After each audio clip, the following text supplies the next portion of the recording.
পাবেন। আর এমন জান্নাত যে জান্নাতের তলদেশ দিয়ে আপনার নহর প্রবাহিত, ওয়া মাসাকিন তাইয়্যিবাতান ফি জান্নাতি আদনিন যালিকাল ফাওজুল আযীম। এবার দেখেন জান্নাতি নগদ না বাকি? না, বুঝে বলবেন জান্নাত কি নগদ না বাকি? বাকি। বাকি না, নগদ কি? নগদ হচ্ছে আপনি পণ্য দিবেন, টাকা নেবেন, এটা নগদ না? আর বাকি কি? পণ্য দিয়েছেন, এখনো টাকা পাবেন, পরে পাবেন, এটাই তো বাকি। বাকি মানে পরবর্তীতে পাবেন। তাহলে আপনি যে আল্লাহর সাথে যে ব্যবসাটা করলেন, আপনি এটা কি নগদ পেয়েছেন?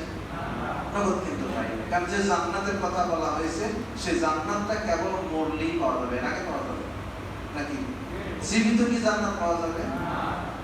তাহলে জান্নাত এটা আমাদের কাছে নগদ, এটা কি বাকি। তো আমরা তো নগদে বিশ্বাসী। ওয়াকানা ইনসানু আজুলা, আল্লাহ মানুষ নগদে বিশ্বাসী, তাড়াতাড়ি পেতে চায়, এখন দিব এখন পাবো। আল্লাহর কথাগুলো কি বুঝে ধরে মাথায় আসে? ওয়াকানা ইনসানু আজুলা, মানুষ তো নগদে বিশ্বাসী, নগদ পেতে চায়, এখন দিব এখন। কবে মরবো, কবে কবর শেষ হবে, হাসর শেষ হবে, এরপরে জান্নাত পাবো।